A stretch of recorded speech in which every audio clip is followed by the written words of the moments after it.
حضرت عبداللہ ابن مسعود رضی اللہ تعالیٰ عنہ سے روایت ہے، نبی کریم صلی اللہ تعالیٰ علیہ وسلم نے ارشاد فرمایا، اللہ تعالیٰ نے مجھے حکم دیا ہے کہ میں فاطمہ کا نکاح علی سے کر دوں۔ ایک اور حدیث میں حضور علیہ السلام نے فرمایا، اے انس، کیا تم جانتے ہو کہ جبرائیل میرے پاس صاحب عرش کا پیغام لائے؟ اور پھر فرمایا، اللہ تعالیٰ نے مجھے حکم دیا ہے کہ میں فاطمہ کا نکاح علی سے کر دوں۔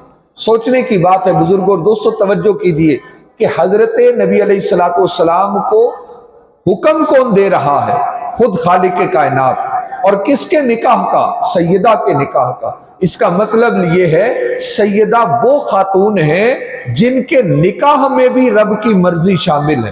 ایک اور حدیث مبارکہ انس بن مالک سے روایت ہے، نبی علیہ السلام مسجد میں تشریف لائے، حضرت علی سے فرمایا، یہ جبرائیل ہیں جو مجھے بتا رہے ہیں اللہ نے فاطمہ سے تمہاری شادی کر دی ہے اور تمہارے نکاح پر 40,000 فرشتوں کو بطور گواہ مجلس نکاح میں شریک کیا گیا، اور شجرہائے طوبہ سے فرمایا ان پر موتی اور یاقوت نچھاور کیے جائیں۔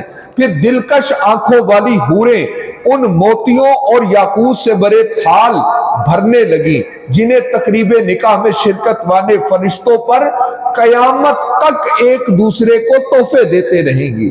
سوچئے، جس کے نکاح میں مرضی خدا کی شامل ہو، جس کے نکاح میں فرشتے بطور گواہ شامل ہو، اور عالم ارواح میں جس کے نکاح میں موتی یاقوت قیامت تک فرشتوں میں قربان تقسیم کیے جائیں، اس بی بی کے مقام کا عالم کیا ہوگا؟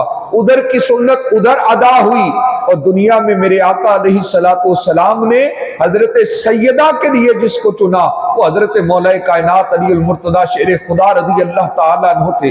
اسی لیے تو کہنے والوں نے کمال کہا، وہ کہتے ہیں اب یہ دو سمندر ملے، ایک علم کا سمندر، شجاعت کا سمندر، بہادری کا سمندر، دوسری طرف حیا کا سمندر، سخا کا سمندر، عبادت پرہیزگاری کا سمندر۔ اور جب یہ دو سمندر ملے تو قرآن کہتا ہے مرج البحرین یلتقیان، جب دو سمندر ملتے ہیں تو پھر گوہر نایاب امام حسن اور امام حسین کی صورت میں پیدا ہوتا ہے۔